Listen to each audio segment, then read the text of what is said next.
with all of you, but on a physical space, not at the virtual space, and discussing the same festival, the Govardhan Leela. So today I'm very fortunate and very thankful to the organizers who have once again, invited me to speak here about this wonderful pastime. So yes, Krishna's pastimes are definitely very, very sweet, very wonderful, but very sweet. And one wonders, what is this sweetness? Yes, and this sweetness, um, how do we understand this sweetness? So the sweetness is actually defined.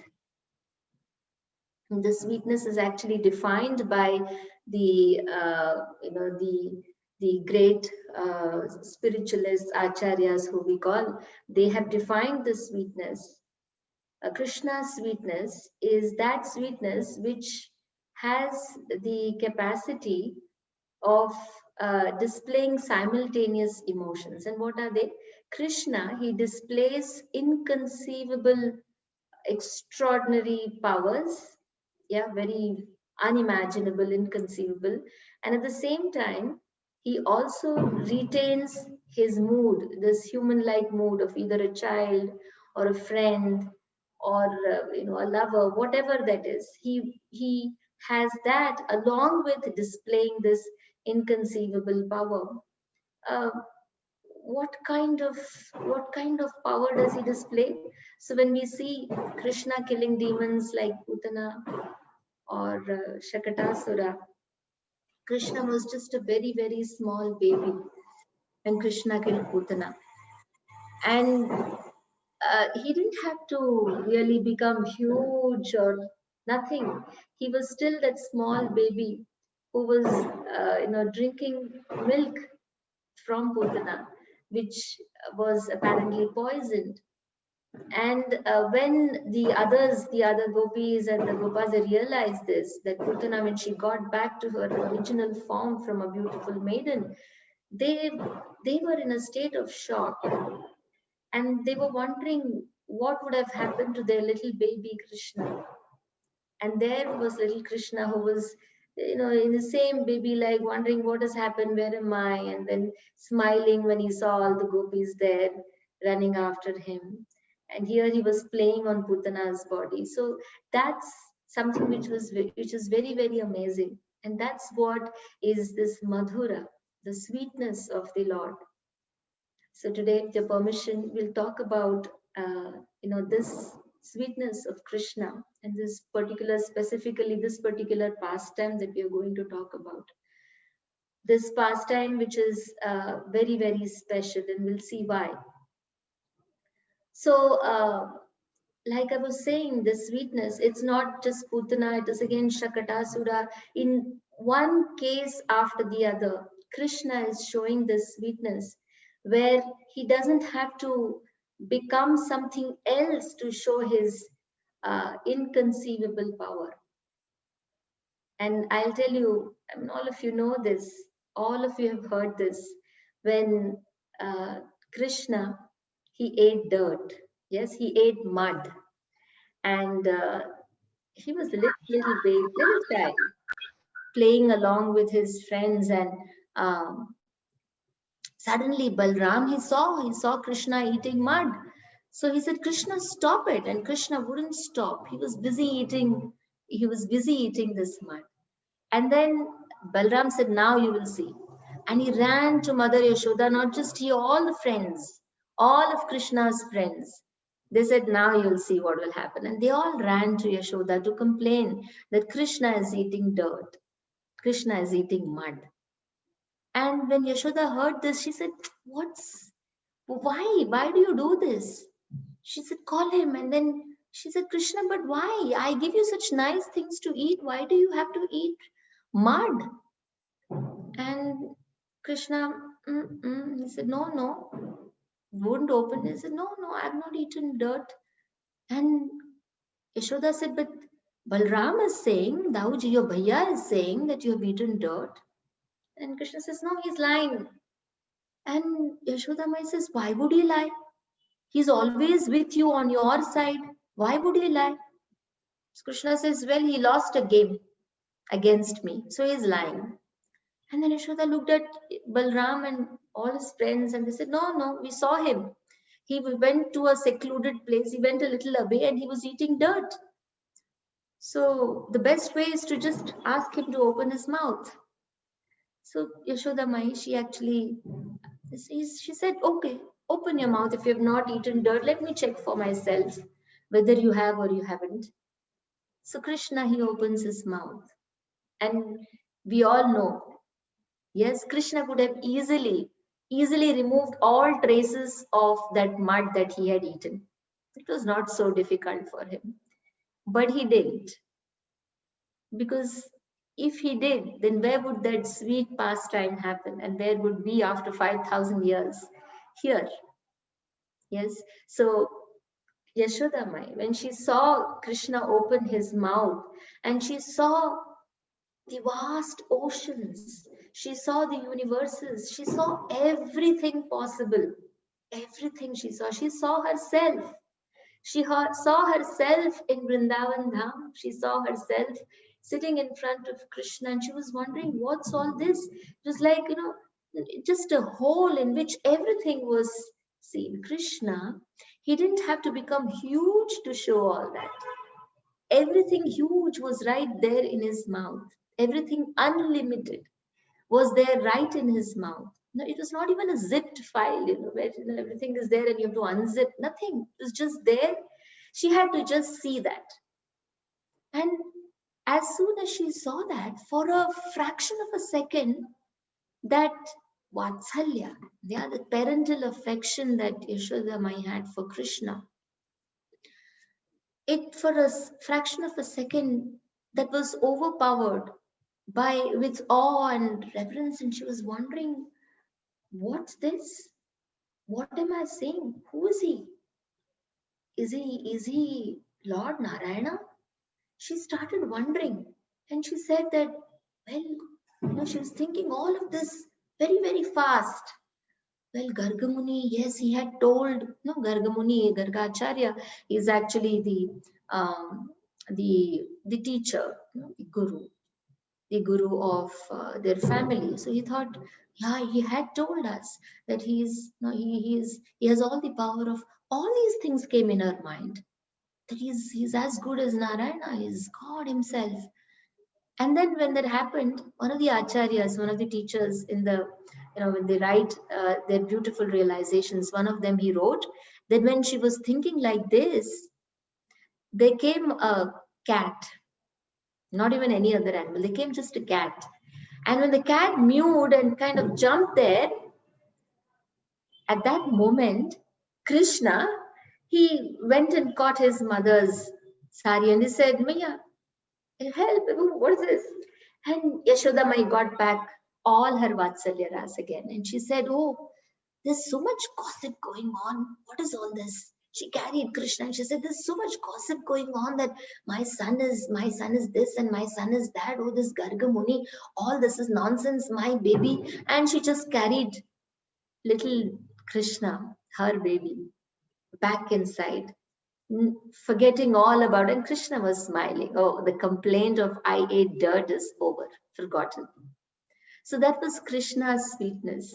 And I'll tell you one more sweet pastime, which is again showing Krishna's sweetness like this. And this is very similar. And uh, this is a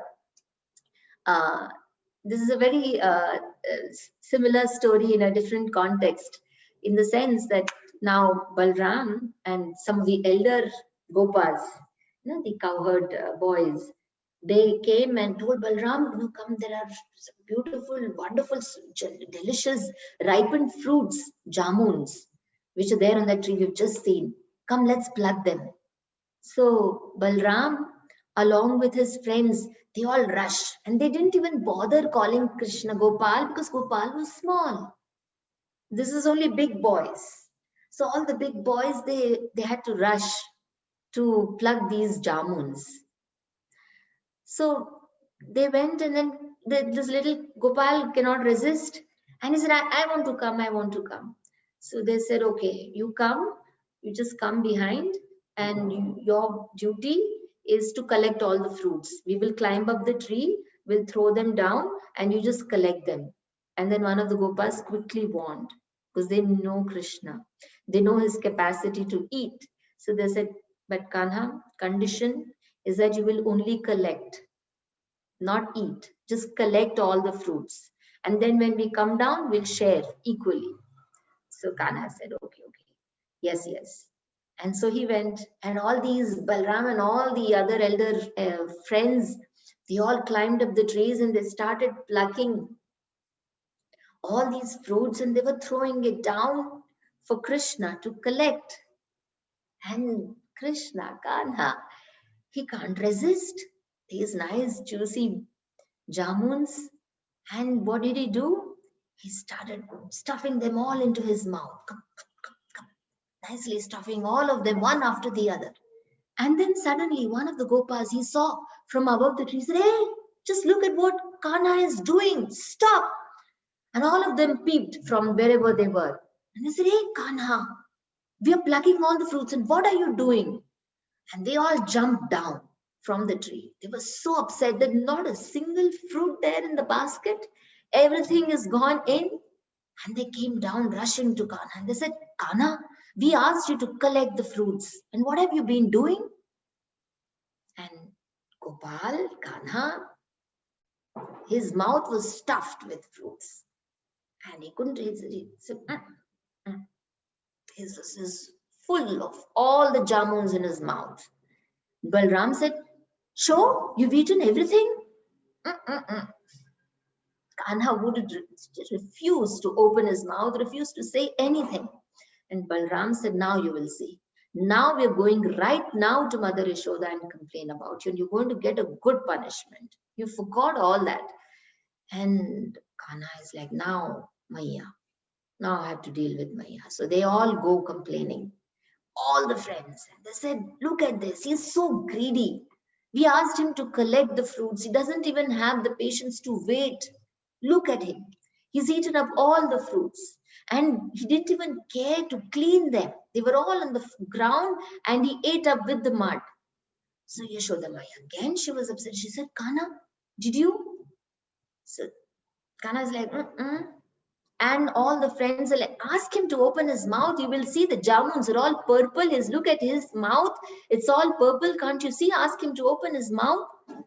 And Krishna was thinking, Maya, not again. You're going to ask me to open my mouth again? And Yashoda, she did just that.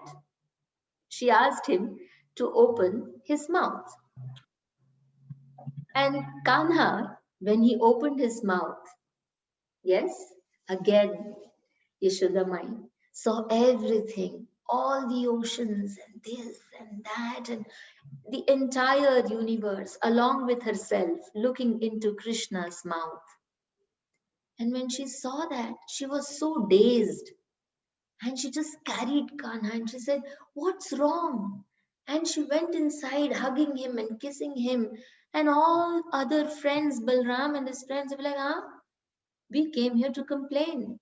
And what is this? So this was Krishna with his sweet pastimes, inconceivable. And why so inconceivable? Because he displays both of these emotions so simultaneously.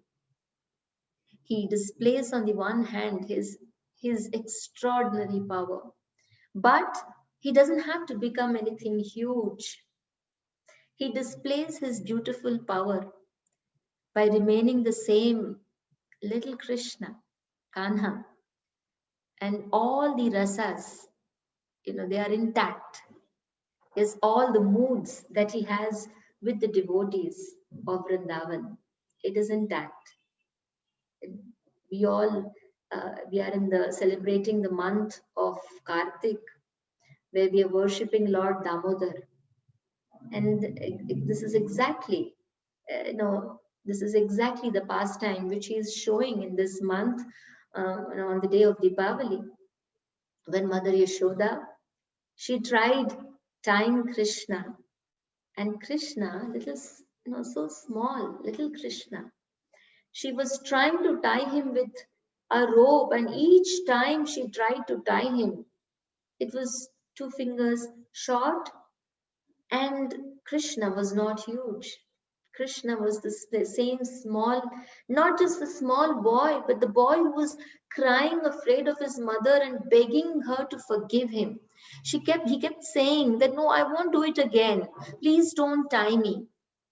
So you see, he didn't have to become huge, but this, what he shows this kind of an amazing, simultaneous display only to his devotees. Yes, we all know that even Duryodhana tried to bind Krishna, like the sequel to the Damodar Leela, where he tried to tie him when Krishna came as a messenger. But as Duryodhana was trying to bind Krishna, Krishna became huge. Yes, and the way he laughed, it created terror in the heart of Dhritarashtra. But this Krishna, who is with Mother Yashoda, who is with his dear devotees of Vrindavan, he displays this sweetness, and it is this sweetness that we hear again and again, just so that we develop more and more greed towards hearing more about Krishna, to hear more about his devotees, the way they love him.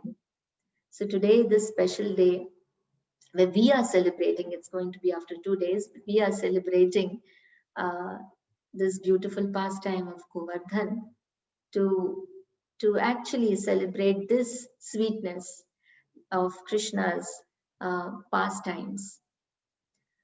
So this this these pastimes of Krishna, they're recorded in Srimad Bhagavatam, as many of you all know. Yes, Srimad Bhagavatam is a book where it's all about Krishna, different incarnations and all that.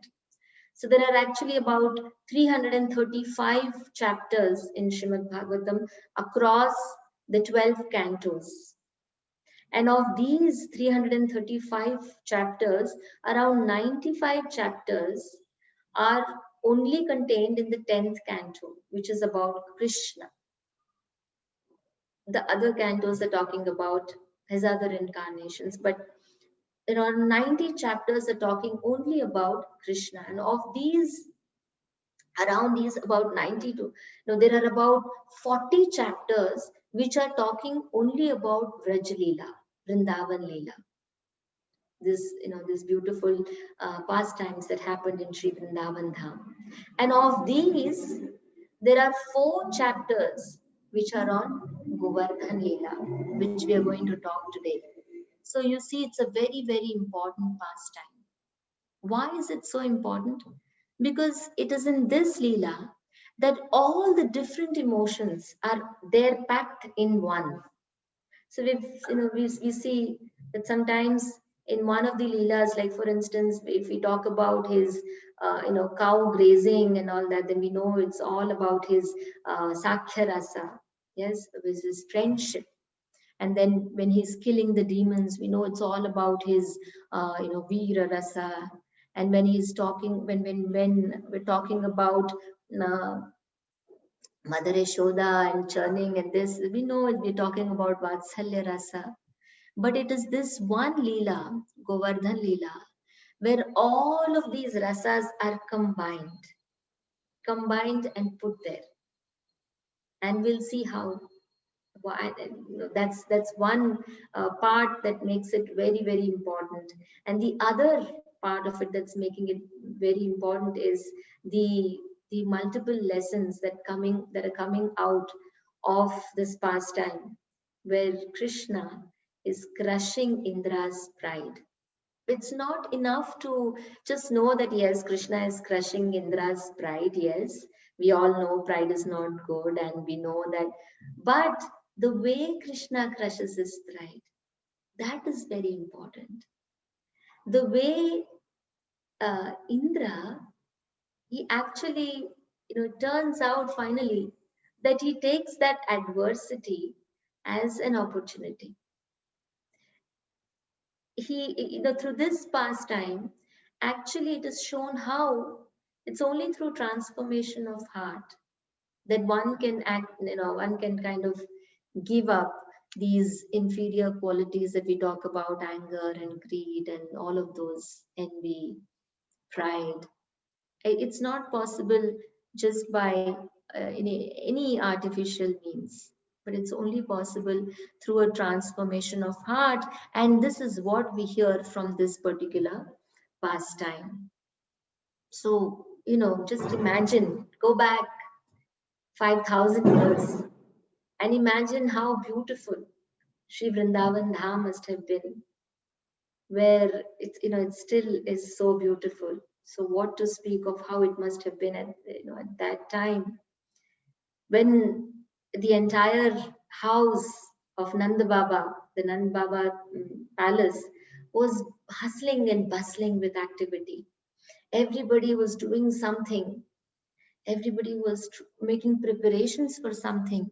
When this little boy, little child, Krishna, was still very, very small, and he ran to his father and he said, "What's all this going on at home? What are we preparing for? Why isn't anyone telling me?" And everybody was busy. Nanda Baba smiled and he looked at his inquisitive son and he said, "Well, we are preparing for Indra Puja. And this happens every year, and we are doing it even now, this year." So Krishna was not satisfied with the answer. He said, "Okay, why should we worship Lord Indra? What is this? Tell me more, tell me more." So then Nanda Baba said, "Well, Kanha, Indra, he's in charge of rain. He gives us rain. And only with rain, we grow everything. And so we have to express our gratitude." Yes, it's such an important value. All these festivals are teaching us these values. But interestingly, Krishna, he immediately questions again and he says that, "Well, why should we worship Indra? Well, he is getting this Indra isn't he getting all his power from the Supreme Lord Vishnu, Narayana? Why should we worship him? It is his duty to give rain." So then Nanda Baba smiled. He had no answer. Then Krishna said, he continued. He said, "Look at Govardhan." And he pointed towards Govardhan and said, "Look at Giriraj. He is the one who is giving us everything. He is the one who is giving us grass for our cows. He gives us such beautiful trees, flowers and fruits and everything, all that we need. We as cowherds, all our needs are fulfilled by Govardhan. Let's worship Govardhan." So then when he says this, Nanda Maharaj, he says, "Okay, but how do we do that?" So you can imagine, here is Nanda Baba, who is like the king of Nandagaon. He's the king there. And he's this little boy who's trying to completely divert the mind of his father and say that, no, we should worship Govardhan. So then, and he's willing to. Nanda Baba is willing to. He says, "But how?" So Krishna says, "Well, whatever preparations we've made, we just take it to Govardhan. Let's all go to Govardhan and let's cook so much for Govardhan. Let's cook a lot of things for Govardhan and let's take it and offer it to him there." And they agreed. All of them, all the senior people, they all agreed because they felt naturally attracted towards Krishna, and they felt it's so easy to please him, in the sense that it's so nice to please him and feel good about it. They used to get some kind of satisfaction just by pleasing him. So they said, "Okay, let's all go." So they all packed up. It was like a huge picnic with, everybody is taking so many things, uh, you know, uh, which were cooked in their house. Kheer, and it's mentioned that varieties and varieties of foodstuffs were cooked: samosas and kachodis and rasmalai and rasgullas and kheer and puris and everything, and mounds and mounds of rice, all kinds of rice, everything was taken to Govardhan. and they were all so happy. They were all jumping to go to Govardhan. And once they reached Govardhan, they did all that they had to do in terms of sacrifice, this, that, and they offered their foodstuffs to Govardhan. And lo, behold, what happened? Suddenly, Govardhan turned into, or Krishna turned into Govardhan. It's like a huge person there. And he accepted all the foodstuffs. He actually extended his hands and he ate up everything. And he said, Anior, Anior, which means give me more, give me more. There's a village there, which is called Anior only. That area is called Anior. So, they were and more and more. There were so many things that were, and can you imagine, people of Vrindavan were thrilled. They couldn't imagine that Giriraj he actually accepted their offerings. And then when Giriraj kept saying Anur, Anur, and the Vrajavasis, they were wondering what to do. At that time, what was done? Just a leaf of tulasi was offered. And then Giriraj became very, very satisfied. And what did he do? Giriraj, when he became satisfied, he gave back all the foodstuffs that were offered to him in the form of prasad. Isn't it inconceivable? Yes, it is. And that's what is Krishna, Achintya, is completely inconceivable. And then now everybody was having a feast. Everybody was relishing all the prasadam that was there. And then what did they do? They were dressed in the best of their clothes on Govardhan Puja. Everybody does that. Even now, even today, every year on Govardhan Puja, you will see thousands and thousands of people who come in the best of their clothes and they go around Govardhan and there is a feast. It's very, very beautiful. And so all the devotees did, they circumambulated Giriraj. And when they were, all done, they were so happy. One person obviously was not happy, which was Indra. Yeah, and Indra enters. Indra is told that now nobody is doing your puja in Vrindavan Dham. So Indra, he was used to people worshipping him, honoring him, expressing their gratitude to him, and everybody was doing it except for the Vrajavasis. But this except for the Vrajavasis, he could not digest. Why? Why should they not offer me respects? Why should they not, pay their gratitude? How is it? How dare?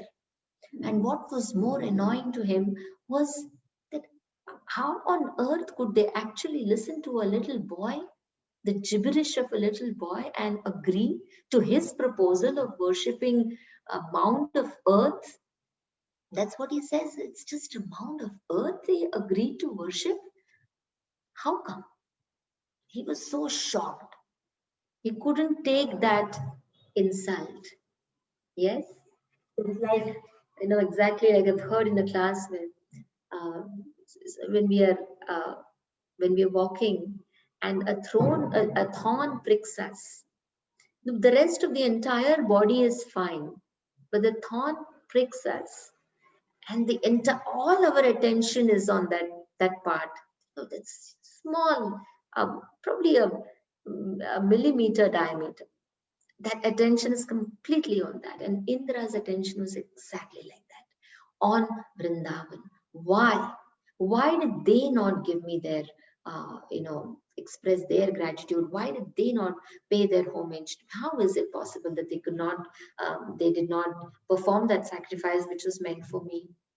This is exactly what Indra felt. And he said, now, Samvartaka, it's time for you to actually go and destroy Vrindavan. So you see, Vrindavan.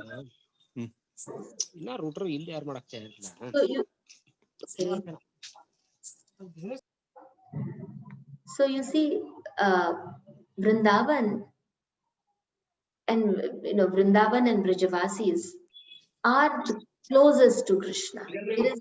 There is nothing else that is more close to Krishna. And Indra, he went this malice. Yes, he wanted to actually destroy Vrindavan and Vrajavasis. This was his plan. He didn't have anything, no other plan. He said, just wipe it out, drown it.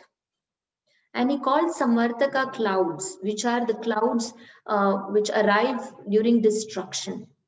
These clouds, they arrive only during destruction. So these clouds, he said, now you go and you do the needful.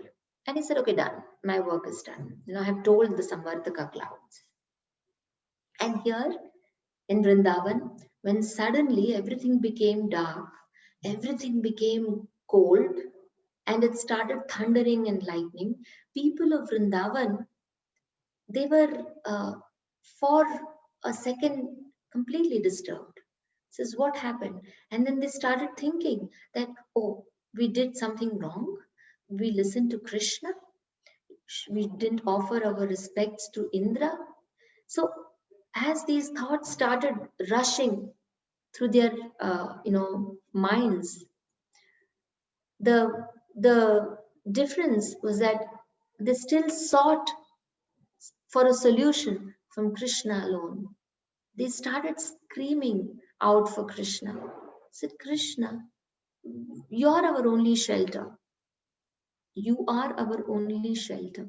And at that time, in the Bhagavatam, it is said, the speaker of Srimad Bhagavatam, Shukadeva Goswami, he actually gives us a peep into Krishna's heart. When this scene is going on, when everything is so gloomy and suddenly scary, and people of Vrindavan are running helter and skelter with all the thunder and lightning, and the kind of rain that starts pouring down, it's like as if, the huge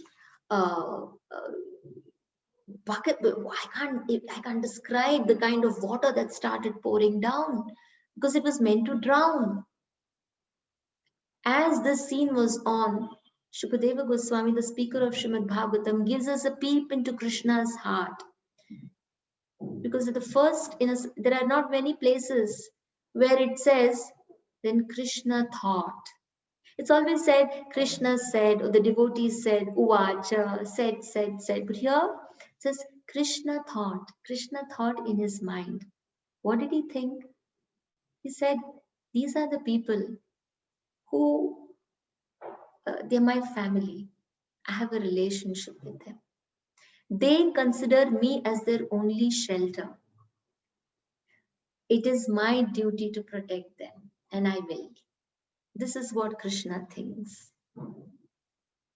So it's so beautiful to see what Krishna, what does he want?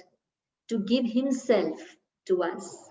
All that he wants is you, your love. That's all that he wants. And when Krishna, he thinks this way, and he is of course not disturbed. He knows who is playing all this. He knows it's time for Indra to learn a lesson. So he just walks towards Govardhan and he says, oh, don't worry, people of Vrindavan. You have all worshipped Giriraj so beautifully. Don't you think Giriraj will help us? Saying this, he just puts his left hand under Giriraj and picks it up like this. And how is it that he balances a huge mountain like Giriraj on his left hand, the little finger of his left hand?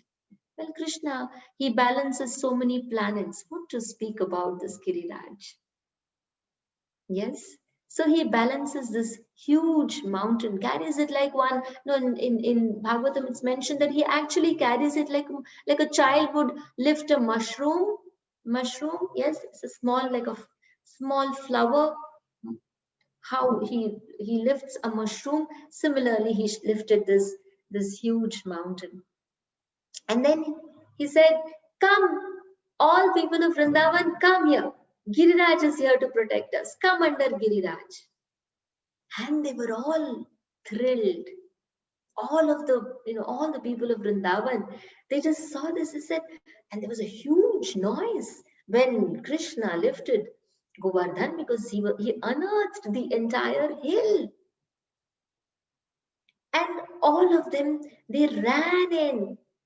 The Sakhya Rasa, Krishna's friends, they were cheering him.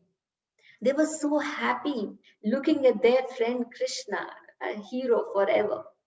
They ran in, and Yashodamai and Nanda Baba, they came in, but Yashodamai, she was worried. Vatsalya Rasa, she was worried. She said, "What's this my son is doing? How can he possibly lift a huge mountain? Is it possible?" And she starts praying to Giriraj. She says, "Oh Giriraj, if I have worshipped you properly, if I am your devotee, please make yourself very, very light. Please be like a flower on my little baby's hand." She starts praying in Vatsalya Rasa. And then Yashodamai, when she sees he's standing, Krishna is standing like that, and she sees Krishna's sweat. And she says, "Kana, you can't be doing this, you're sweating." And Madhumangal, who's Krishna's friend, he says that, "This is so nice, Maya. Just look at Krishna. Just look at how he's standing. Will we ever get to see Krishna like this? Just see, just see. Just see how Krishna is standing, and we are all getting to see him." And Maya says, "Madhumangal, but Krishna is getting tired. Here, he has to eat also in some time, and look at," and she is all worried. And then Krishna, so over Sakhya Rasa, Vatsalya Rasa, what about the gopis? The gopis were so happy to see Krishna there. Everybody could now see Krishna without any problem. And Krishna, he was looking at everyone. Everyone felt that, "Oh, Krishna is looking at me. Krishna is looking at me." Yashoda Mai felt Krishna is looking at me. So she felt a lot of concern. He's looking at me for help, for food maybe, for maybe he's tired. And all the friends, they were feeling that Krishna is looking at me. See, I'm his friend. And the gopis, each of the gopis, they felt Krishna is looking at me. Krishna is looking at me.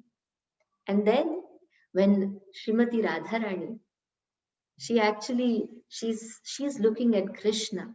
And at that time, it is said that Krishna, his hands started, shaking. This hand, his hands started shaking, and the Govardhan started wobbling a little. You know why? Because Balram, he caught that. He said, "Oh, this is Krishna is looking at Radharani, and Radharani is looking at Krishna." And that point, Krishna saw, "Oh, Dauji is looking at me." So you see, such beautiful, beautiful exchange of love was going on from all angles, from every which angle. And then in a while, Krishna, he did the most beautiful thing. What was that? He just picked up his flute and he started playing on his flute, holding Govardhan with one hand and playing the flute with other. What a wonderful scene it must have been. How beautiful it must have been to be under Giriraj and witness all of that. And they didn't want this party to get over. All of them who were, first wondering what's going on, how are we going to be here without going to our homes, were all happy. Oh, we are getting to see Krishna without any interruption. Other, people of Vrindavan, they would always feel, "Oh, Yashodamai is so lucky. She can always be with Krishna." But Yashodamai also used to feel, "Oh, his friends are so lucky. Whole day Krishna is with them." So in this way, everybody used to feel that. But now, 7 days and 7 nights, everybody was happy because Krishna, he was with all of them. And all of them, they didn't have to take their eyes off Krishna. They were having a fantastic, wonderful party. And at that time, when Indra, after 7 days and 7 nights, he saw that he couldn't even destroy, or he couldn't even harm one leaf on Govardhan.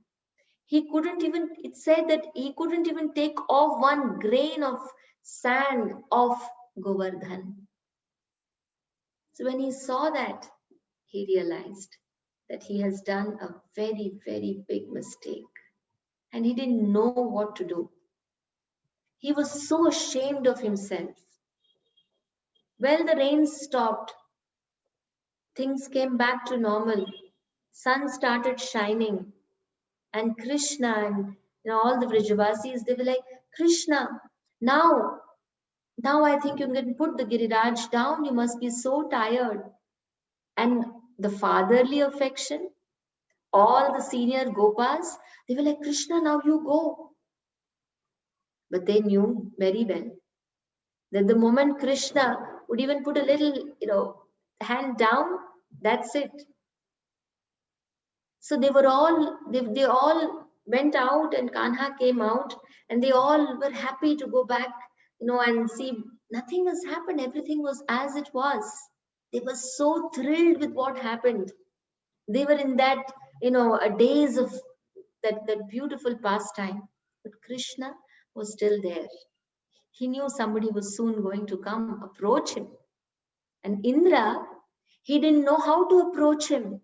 He went to his teacher, his guru, which is the best thing to do when you don't know what to do. Yes, when you're totally confused, it's the best thing to do. So he went to his teacher, Brihaspati, and he said, what am I supposed to do?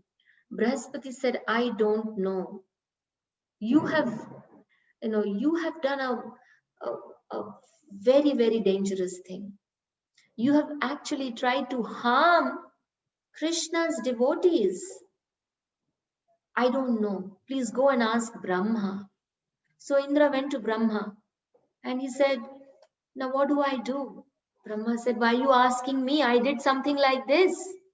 Yes, Brahma also did something like this. He took away the calves and the cowherd boys from Krishna. He also tested Krishna. So he said, I don't know what to do, but I give you an idea. Please approach Krishna with Mother Surabhi. And who is Surabhi? The cow, the divine cow. So go with her, he said. So here's this Indra, the most powerful, the king of all the Devtas, who is going with who? With his mother. Yes, simple mother. Well, mother means simplicity, isn't it?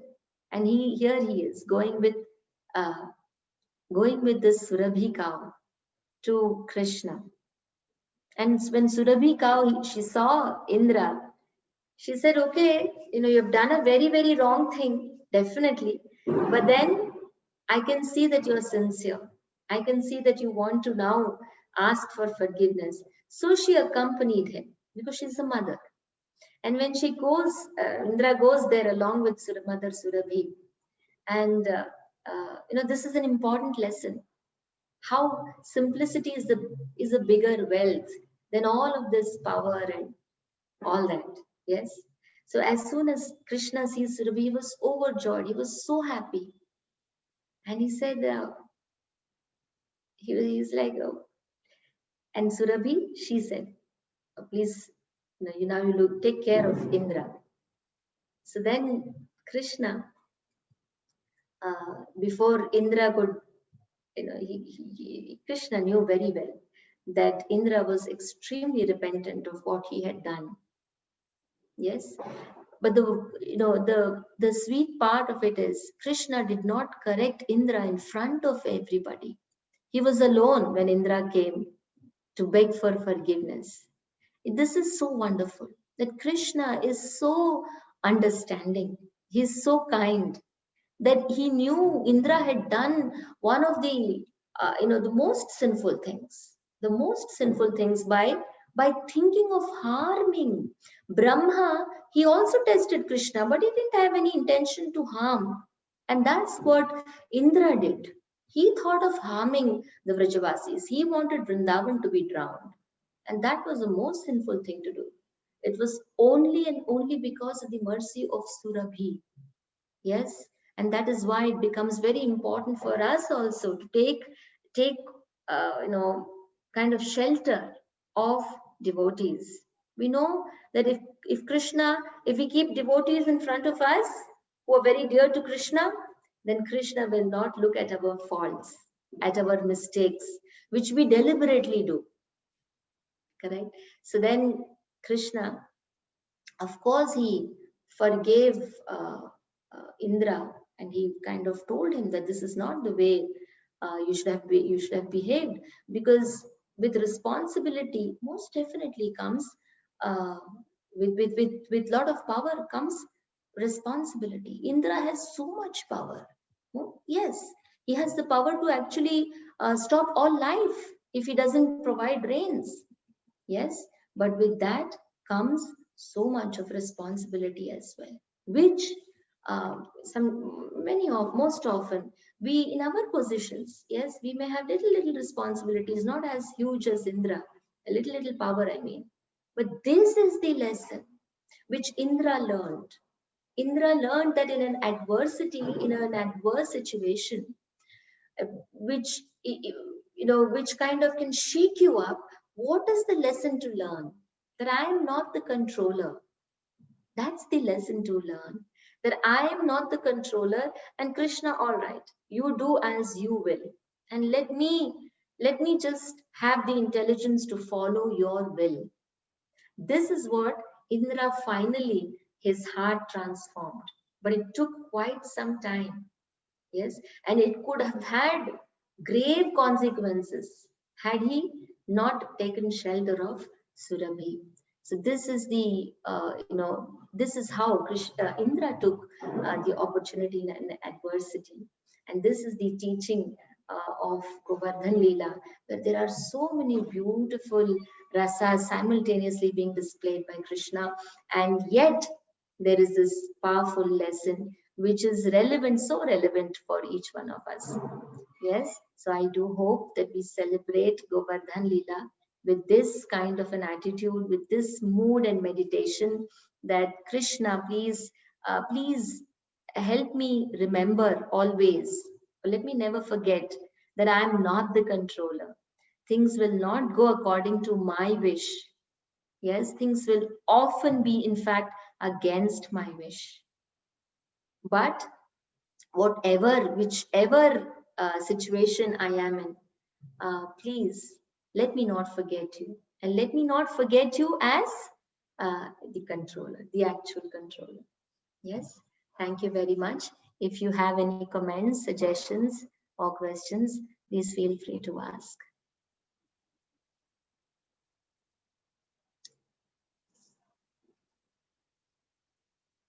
Yes, does anyone have anything? Or Vasu Prabhu is here, Kishan Prabhu is also here. Hare Krishna Mataji. Yes, Hare Krishna. Hare Krishna. This is Prafulla Kumar from Bangalore. Hare Krishna. Mataji, in the beginning of this lecture, you mentioned it is inconceivable. Krishna's pastimes are inconceivable. So, at the perfectional, is it going to be like this eternally? Like we won't be able to understand that inconceivable uh, potential of Lord, or is it like at some point of time when a devotee get matured in his devotional service, they will really able to understand? That's my first question, Mataji. Yeah. Yeah. Yeah, actually, it is said that even Brahma cannot understand Krishna's inconceivable pastimes. Brahma cannot understand. So, yes, we also cannot understand, but Krishna says, Bhaktya Mam Abhijanati. Yes, so when, a devotee matures in his devotion, then he can understand the Lord. But what can he understand? He can understand that the Lord is inconceivable. Yes, and it is best at that point also to think of Krishna as the controller, and whatever is his will and his plan is something which we have to surrender to. This is all. There is nothing for us to hope and plan that at some point maybe we will understand Krishna. Isn't it enough for us to kind of accept or surrender to this plan of Krishna, that uh, you know that we will remain his servants? Yes, yes, Prabhuji, Praful Prabhuji. Yes, Mataji. Yes, exactly. Yeah. So if we are able to limit him by our understanding, then yeah, his Yes, unlimited right. feature is no more there. Yeah. Thank you, Mataji. And second thing is sweetness, regarding sweetness. So generally with this material conception, sweetness we attribute only to the taste of some item, to the tongue. We won't say this looking sweet, but when we see the description about Krishna, his stories are madhuram, is his form is madhuram, sweetness. So how to understand that? Because so far sweetness is concerned, it's only to the tongue materially. Very So nice. this is a bit bewildering. Yeah. Very nice question. Actually, I have heard this. Jiva Goswami in his Gopal Champu, I've heard this, where he says he's taking the role of a devotee. Jiva Goswami is taking a role of, one of us, not his position. He is taking the role of one of us. And he says that when I heard about Krishna, nothing happened to me. There was no change. My heart didn't melt. My question was, so what? Everybody, it was written or everybody was saying that he is very sweet. And I said, so what? Can I eat him? Exactly what you're asking. Yes. And then he said, and then, there was no change in my heart. And then they said that, I heard about Krishna's devotees. And then also I said, so what? But when I heard about the exchange of love between Krishna and Krishna's devotees, it was then that my heart, there was some change, there was some, shaking, some melting. Yes, and that is sweetness. It is Krishna's reciprocation with his devotees that is sweet. And that sweetness can be felt with all of our senses. Only when we hear of Krishna's reciprocation with his devotees in Vrindavan. Yes, that's why they're so dear to him. Is that okay, Praful Prabhu? Yes, Mataji. Yeah. And I think to this, it is mainly Srimad Bhagavatam who is actually the Lord's reciprocation between him and his devotees. That's why I think the third sloka, Canto 1.3, 1.1.3 mentions it's full of nectar everywhere. That's true. That's true. Bhagavatam has this. You're right. I mean, it is Bhagavatam which has recorded all these beautiful exchanges of love between Krishna and Krishna's devotees. That's right. Thank you, Mataji. Hare Mhm. Krishna.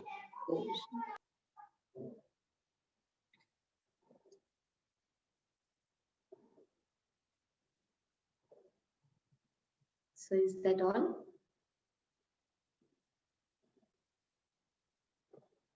Okay then. So Vashu Prabhuji, should we stop here? Hare Krishna Mataji. Hare Then it's Pranam Mataji. Thank you Mataji for the wonderful class. Hare. So if we don't have any question, probably we can,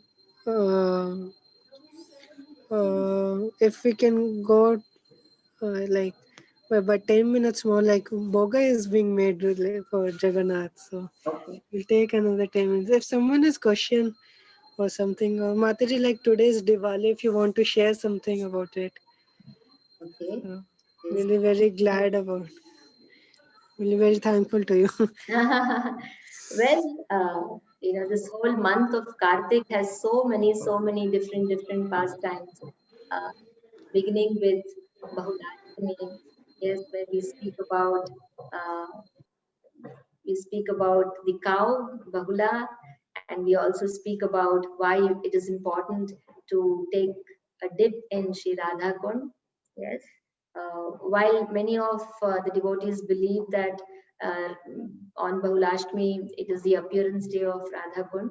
I recently read a very authoritative uh, note on why it's not on Bahulashtami, the appearance day of Radha Kund. Nevertheless, it is very important to take a dip in Radha Kund on Bahulashtami, and that's how devotees, they go from everywhere, they arrive. They come to Radha Kund and they take a dip, and we discuss about how Radha Kund appeared.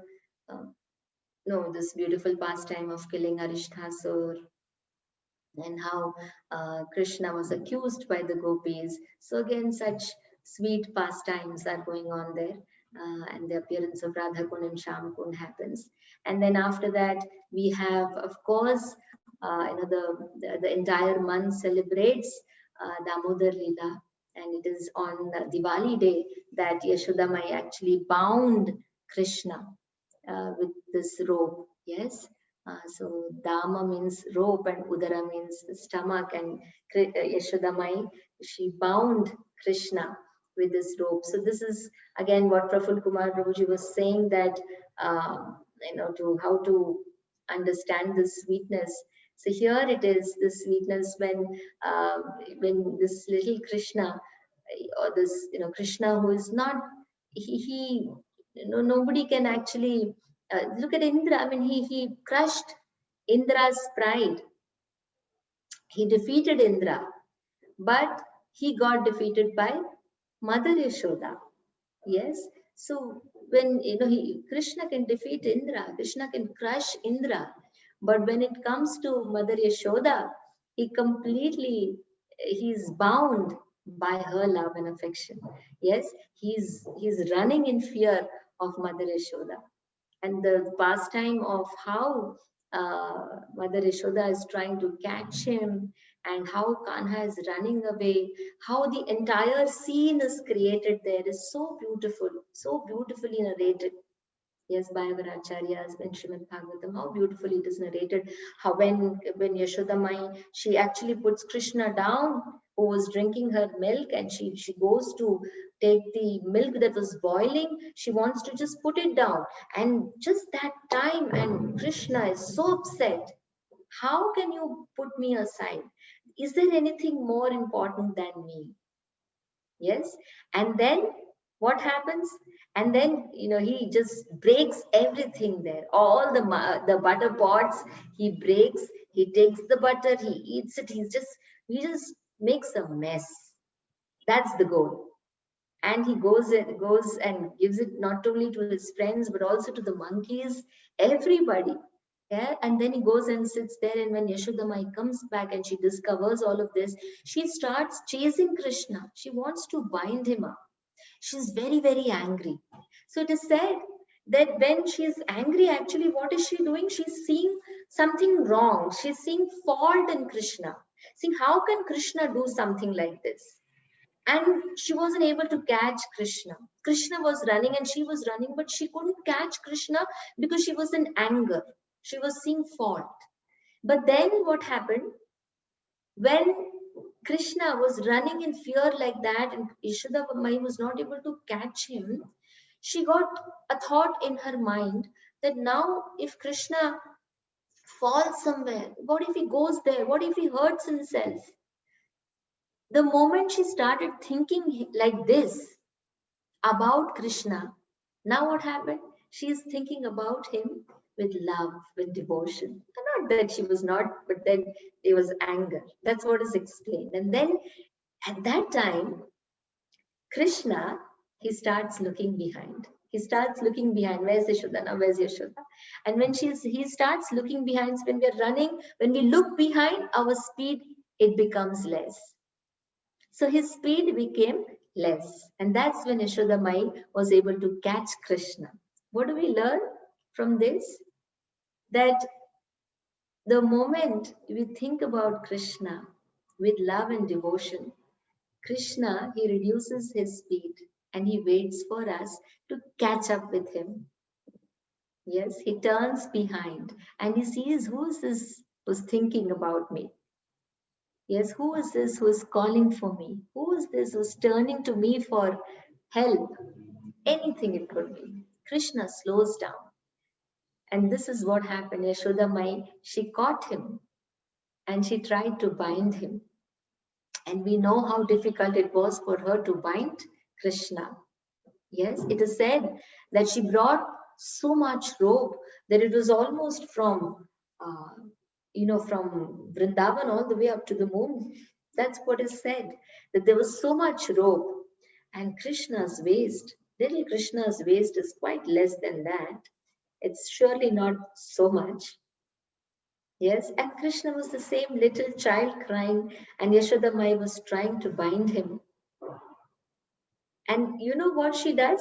She gets the rope from everywhere, right?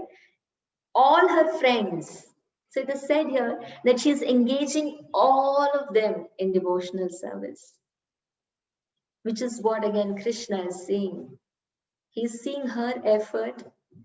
She's seeing. He's seeing her effort. He's seeing how she is busy in engaging all of them in this beautiful pastime, this service.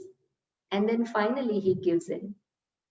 He just gives in. So these, we know, we've heard this many times, that these were the two fingers. This represented, one is the endeavor that you make in your own devotional service. And the second is Krishna's mercy. Finally, it depends completely on his decision. We can't, this is the teaching that we get from Govardhan Leela, that we are not the controllers. Krishna is the controller. So you may stand on your one leg, you may chant 64 rounds, you may know the shlokas left, right, center, you may do everything. But finally, it is Krishna's mercy, it is his wish, his will. But let's not forget, even if it is all of this, Krishna, we know, he is very attracted towards tolerance. So we tolerate and we continue to do tattenu kampam susumikshamano bhunjana evatmakritam vipakam hritvag vapurbhir vidadhan namaste jivetayo muktipade sadaya bhak. He becomes daya bhak, means he becomes an object of Krishna's mercy. He becomes the rightful. It becomes it almost becomes his right to claim Krishna's mercy. Who can actually tolerate?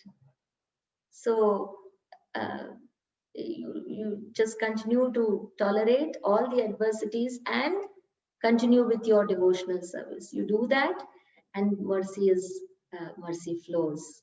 So those two fingers, they did work, and Krishna did show his mercy, did agree to get bound up by Mother Yashoda. And that's the beautiful day of Deepavali.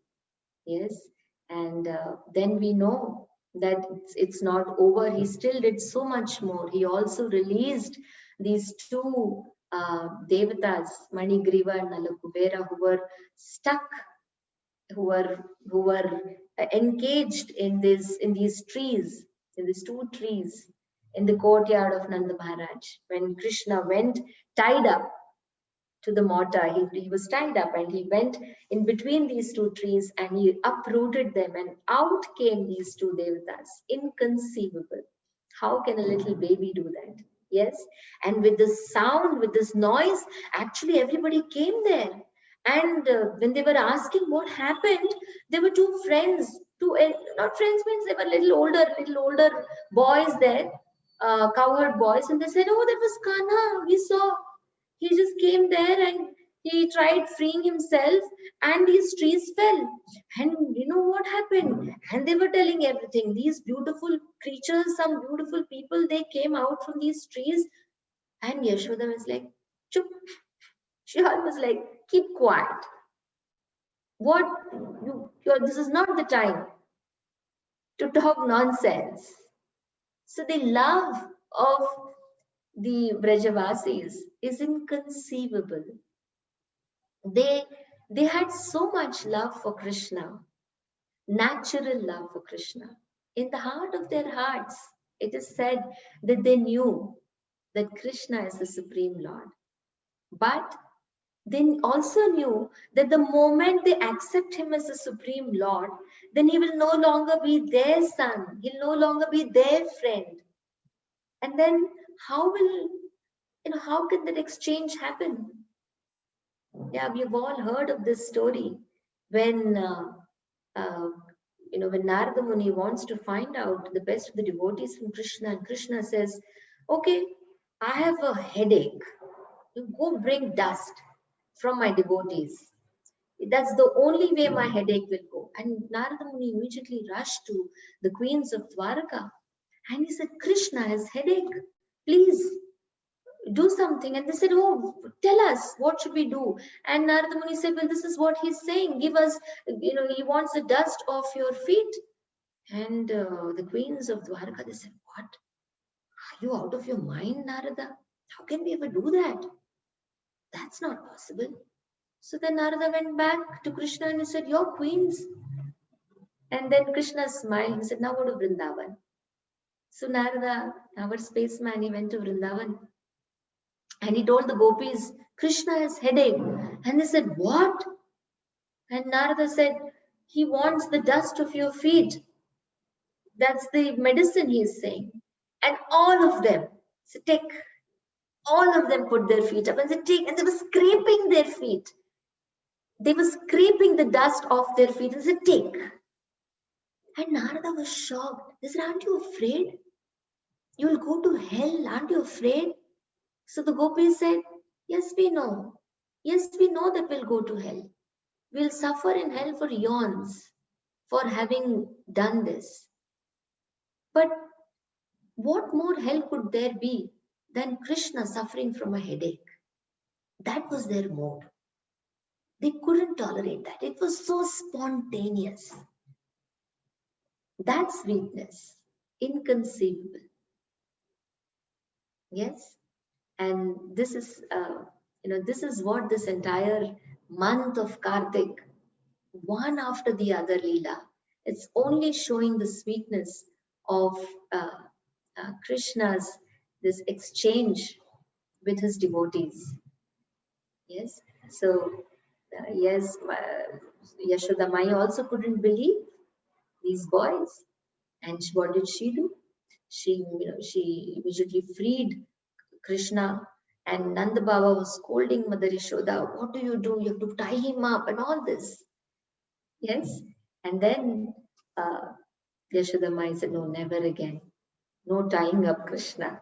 Whatever you do with this boy, this is dangerous. All I have to do is pray. So that was Damodar Leela and Diwali, and then again during this month of Kartik, which is on Deepavali. And then soon we will have Gopashtami, another beautiful festival, where it's the first time when Krishna, he gets to take the cows out. Yes, that's when he takes them for grazing. And Radharani, she actually dresses up as a cowherd boy because she can't bear separation from Krishna. And it's so much fun when she dresses up. She plans to dress up as a cowherd boy and go with Krishna. And she tells her friends, that Lalita and Vishakha, that I'm going. And they say, yeah, you go. And he said, look, now I have to dress up like a cowherd boy. And they're like, are you serious? Are you really going? He said, yes, Radharani, you're mad. Can you go with all those boys to the forest? She said, yes, Kana will be there with me. I will go. And then, you know what happens? How does she go? It's, from there, even Subala and Madhumangal, they come and said, can you come to the forest today? You can dress as a cowherd boy. So plan perfectly working. Yes, and Subala says, I'm going to dress up like you and you can dress up like me because they look pretty similar. And then Subala, he actually dresses up like Radharani, and he goes to his house where his mother-in-law and sister-in-law are waiting. And Radharani, she dresses up as Subala and she goes to the forest to graze the cows along with Krishna. It's so beautiful, and only Madhumangal knows it. And Madhumangal tells Radharani, "Don't worry," because Radharani is very afraid of Balram. What if Balram sees me? What if he understands? He says, "Don't worry, you be with us." And so Radharani is going along with Kanha and Madhumangal, yes, to graze the cows. And then Krishna is making fun. He says, "Hey, Subala, see that cow is going there. Can't you bring her here?" And Radharani has never done this before. And she looks at Madhumangal and she looks at Kana and says, "Go bring, go bring." And Madhumangal is like, "Kana, don't trouble her." So Madhumangal tells, "See, Subala, this is how you should do." And he goes and brings back that cow. There is so much of fun happening over there. And then Madhumangal, he also, it's his time to have some fun. And he says, "Well, Balram is almost here." And Radharani said, "No, no, don't do that. You said you will be here. I'll be away from Dauji, from Balram Bhaiya." And he says, "But I can always tell him, if you don't give me whatever you have brought in your lunch box, and I think you brought a lot of sweets today." So Radharani says, "You're blackmailing me?" So there is so much fun happening there. On Gopashtami, we celebrate all of this. Yes, this is the month of Kartik, which is every day is a festival. So I think I can stop here now, and I hope you all. Thank you, Mataji, for your wonderful pastimes. So I think when Bhajan Kutte, they are almost done with the this one, what you call Govardhan milking. So Oh, if oh, so you are going to bring Govardhan there like last time you all made halwa? yes, Mataji. Oh, Jai. I thought, in fact, I went on for a very long time now. No, no, no, Mataji. Yeah, actually, that Okay. took some time for them. Yes, yes, yes. Yeah. If anyone is there from Bhajan Kuti to give a live update there, Oh, Prabhuji is there in Delhi, right? yes, Mataji. Oh, very close to Vrindavan. Yeah, I'll come back next week, Mataji. To Manipal? Yes, Mataji. Okay, okay. Nice. So, I don't know what's the update there. Uh, Manipal, I, who's there in Manipal? Kishan Prabhu is there, Mataji, But and he must be busy in the kitchen, isn't it? I think he messaged me that he is making Govardhan. And he Yes. asked me to go till 9:10. So Prabhuji is saying, please continue for some more time. 5 minutes we are ready. Okay. Today there is the pastimes of Kartik are going on and on. Yes, Yes, Mataji. It's yes. our fortune, Mataji. I cut them short thinking that I am taking overtime. So I yes. So I will tell you how what happened in little Krishna. He was he was taking calves out to graze, and one day everybody started teasing Krishna, his friends. So Krishna is a baby, Krishna is a baby. They were teasing Kanha. And Kanha was very upset. Says, "Why do you call me a baby?" So they said, "Of course, look, you can't take anything apart from calves. Nobody sends cows with you. You're a baby, no?" So Kanha gets very upset and he says, "I'm going home." And he rushes back home. And Yashodamai, it's almost time to come home, and Yashodamai is already waiting. And she says, "Oh, Kanha is back early. Looks like he's hungry. She can see him from far." And she waits for Kanha.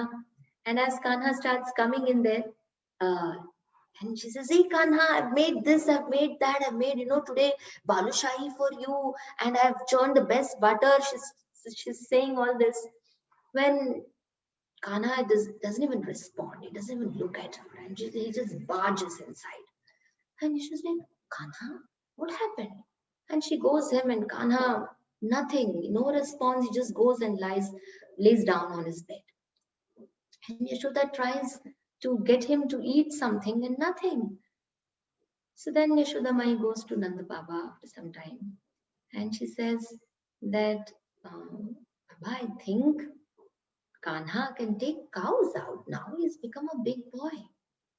So Nanda Maharaj says, "Acha, do you think our Kanha can take out cows? He says, yes, I think he can take cows out to graze, and Balram will anyway be there.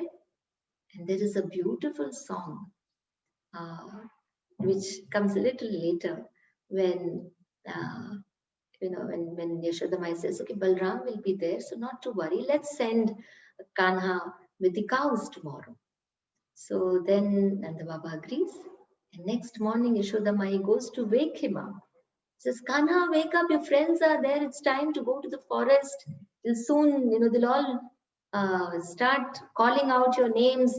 And then Kanha, no response. He's not even uh, you know, is not even responding to his mother, nothing, absolutely. And then Yashoda says, but Kanha, today you have to take the cows out. And the moment she says that, and Yashoda and Kanha quietly opens from his blanket, he looks out and says, Maya, is that true? So Yashoda Mai says, yes, that's true. You're going to take the cows out today, Kanha. You've become a big boy. So Kanaka jumps from the bed and says, Maya, you're the best, Maya. Yes. He says, yes, you know everything. Yes, I'm going to take the cows out. And he's so excited. He's so excited to go.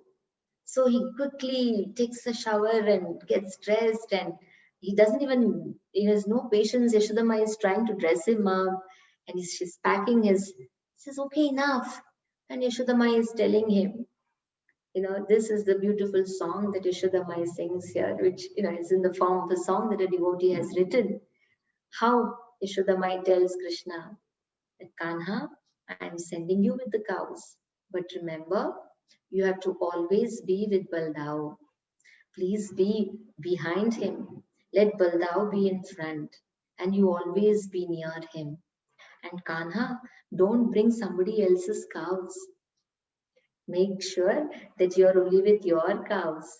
And Kanha, remember we have many cows. Don't let the cows stray here and there. But you don't go behind them. Let Baldav go behind them. So this is the beautiful song that comes that Yashodamai is giving all these beautiful, sweet, sweet instructions to Krishna. And then Yashodamai finally she says, Kanha, I feel I can allow you only on one condition. Says, what's that condition? He asks his mother, and she says the condition is that you have to wear shoes. You have to wear shoes and go outside, because you will go deeper into the forest today with the cows, and the forest is full of thorns and sharp stones. So it's not nice. You please go with shoes on. And Kahana is like, with shoes to the forest? He says, yes. So he says, okay, I also have a condition. I'll wear shoes. But I also have a condition. So she says, what condition? So he says that I will wear shoes if all my cows also wear shoes. My cows are also going with me. So Yashodamai says, Kanha, do you know how many cows we have? How many cows Kanha had? 9 lakh cows. 9 lakh multiplied by 4 shoes is not a joke, Kanha. Kanha says, what to do? If my cows don't wear shoes, I'm also not going to wear any shoes. So then these cows got so excited. They were so happy that Krishna is going to take us out today. They were so happy that they were all waiting outside. Has he come? Has he come? And then these cows, some of them, they heard what's going on inside. So they said, they all had a conference, and they said, do you know Krishna is not going to wear shoes. Do you know why? Because we don't wear shoes, because we can't wear shoes. So he's not wearing shoes. That's what he's telling his mother. So then all the cows, they make a plan. They said, Kanha's feet, they're so soft, like a lotus. How can he walk how can he walk on this sharp stones and thorns in Govardhan? So all the cows, they all get together, and they have a secret mission. What's that? So 1, 2, 3, and they all start jumping. They all start jumping together. Why? They all start thumping, thumping, thumping to make the dust of Vrindavan, dust of Govardhan so soft like butter that Krishna will not get hurt at all. And that's how it is. If you touch the dust of Giriraj, it is so soft like butter. You actually, you feel like, and no wonder Krishna would eat it. Uh, it's like silk, so soft. They made for Krishna, they made for Gopal, so that Kanha, and this is reciprocation because Kanha wouldn't go, Gopal wouldn't go without his cows wearing shoes. So the cows, they reciprocated. They said, how can we let our Kanha go like that without shoes? Then we have to make the dust of Vrindavan very, very soft. Yes. So this is the beautiful pastime of Gopashtami that will soon come, right? So there are so many such pastimes.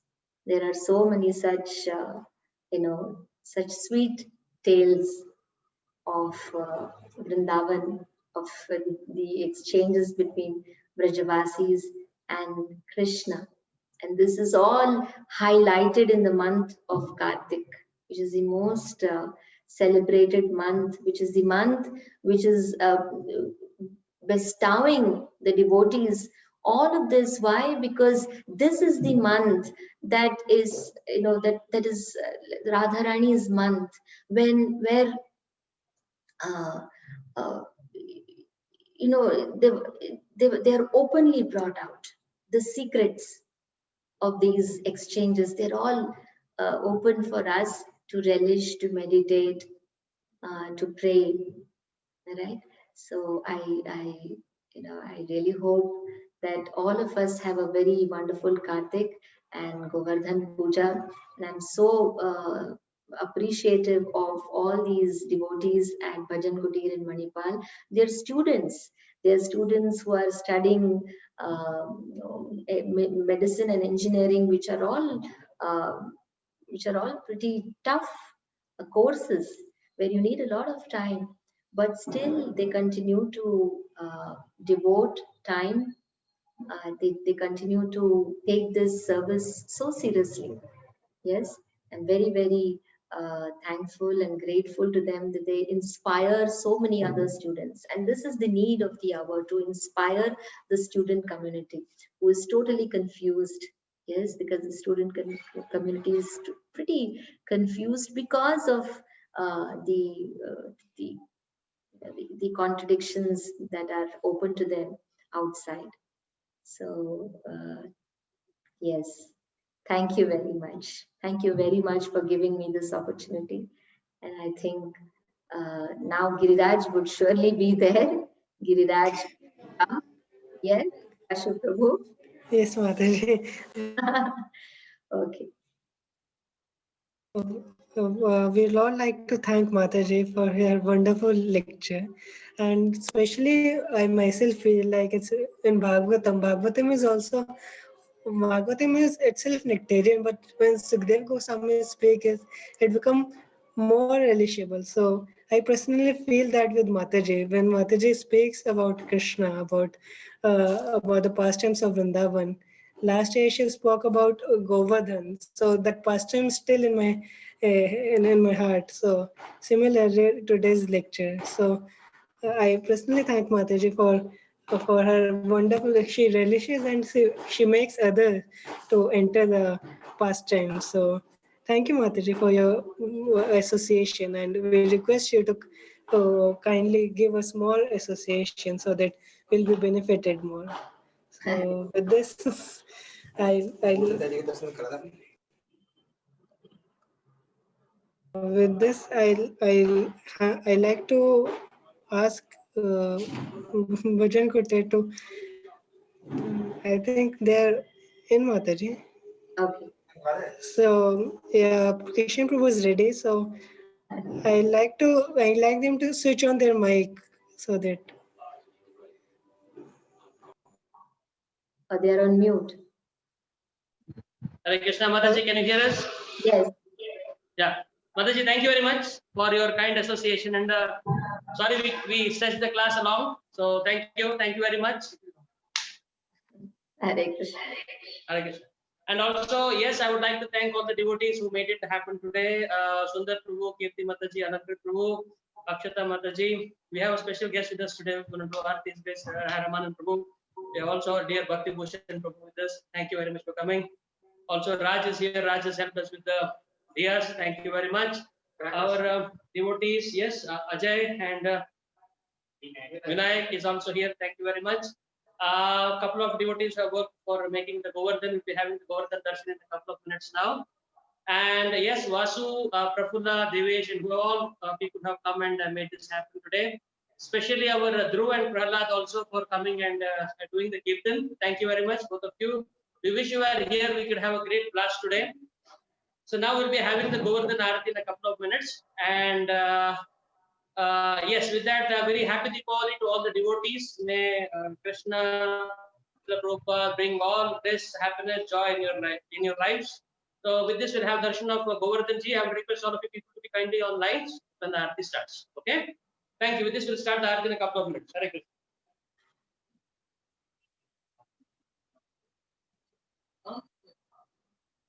Or I can announce it now. Okay? Family room there. Yeah,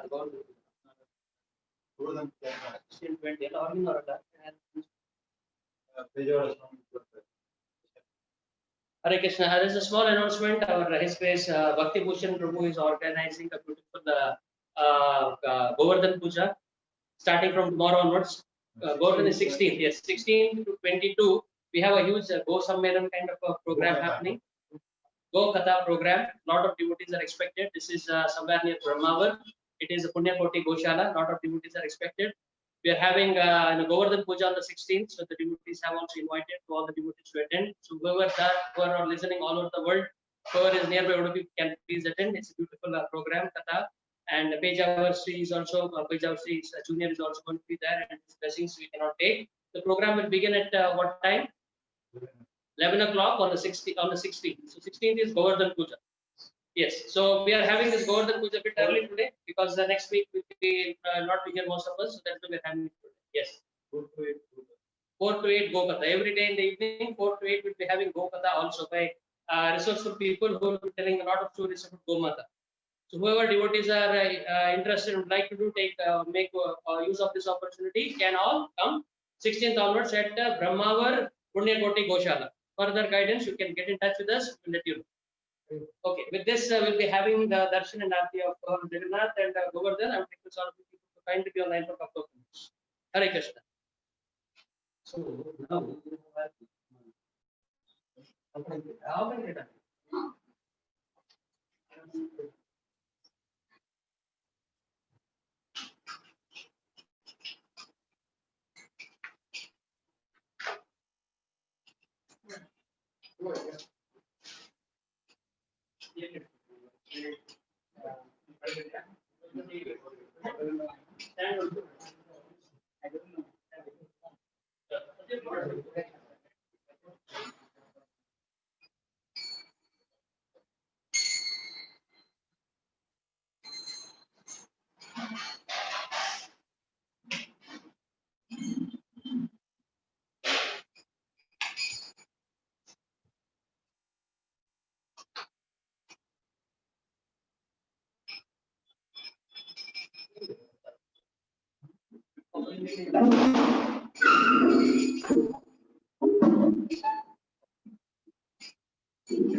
That is everybody has.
Hare Krishna.